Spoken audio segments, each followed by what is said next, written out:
Assalamualaikum warahmatullahi wabarakatuh. Perkenalkan teman-teman, nama saya Suprihatin. Saya di sini mahasiswa Setika Surya Global Yogyakarta, program Profesi Nurse. Teman-teman, di sini saya akan menampilkan terkait video pendidikan kesehatan keluarga dengan pasien cedera kepala. Nah, video ini guna memenuhi tugas stase gawat darurat Setika Surya Global Yogyakarta. Selamat menyaksikan teman-teman. Waalaikumsalam, Mbak. Ya, Ibu perkenalkan, saya Prawa Supri. Saya di sini dinas dari pukul 7 sampai pukul 2 siang. Sebelumnya ini Ibu siapa? Sadina, Mbak. Oh ya, Ibu Sadina. Ibu di sini saya akan melakukan sedikit sharing ya, Bu, atau sedikit memberikan informasi terkait apa itu cedera kepala. Nanti sekitar membutuhkan waktu 10 menitan seperti itu. Apakah Ibu bersedia? Iya, Mbak. Oh ya, Ibu sebelumnya Ibu tahu nggak apa itu cedera kepala? Enggak, cuma luka gitu. Oh, luka. Ya, gini ya Bu, jadi cedera kepala itu adalah suatu gangguan trauma yang terjadi karena seseorang itu mengalami mungkin kayak kecelakaan ataupun terjadi benturan pada kepalanya. Jadi gangguan trauma yang terjadi yang mengganggu fungsi otak itu sendiri seperti itu. Biasanya itu traumanya itu langsung ataupun tidak langsung yang menyebabkan perdarahan ataupun tidak seperti itu, Ibu. Nah, jadi penyebab dari penyebab dari trauma itu sendiri, trauma kepala itu sendiri yang pertama adalah trauma benda tumpul. Biasanya itu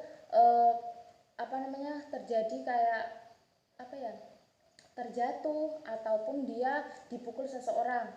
Nah, yang kedua yaitu trauma benda tajam atau dia trauma karena kecelakaan, Bu. Mungkin kayak kecelakaan mobil atau motor seperti itu. Dan kemudian trauma tembus, trauma karena luka tembus seperti itu. Biasanya karena kepala terkena peluru seperti itu, Ibu. Nah, jadi klasifikasi dari cedera kepala itu dapat dilihat dari nilai GCS, Glasgow Coma Scale, yaitu untuk mengetahui apakah dia itu mengalami trauma kepala derajat ringan, sedang, dan berat, Ibu, seperti itu. Nah, biasanya gejala trauma ringan biasanya dia akan terjadi amnesia atau penurunan kesadaran, Ibu, yaitu kurang dari 30 menit. Tapi biasanya tidak terdapat perdarahan di tengkorak ataupun di kulit kepalanya seperti itu. Yang kedua yaitu seseorang cedera kepala derajat sedang.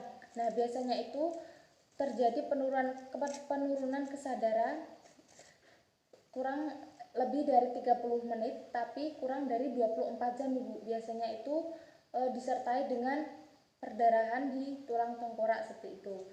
Itu yang sedang? Iya, Ibu, biasanya. Kemudian yang ketiga itu cedera kepala derajat berat, Ibu. Biasanya seseorang itu akan mengalami amnesia lebih dari 24 jam, Ibu, dan disertai dengan perdarahan di otak seperti itu.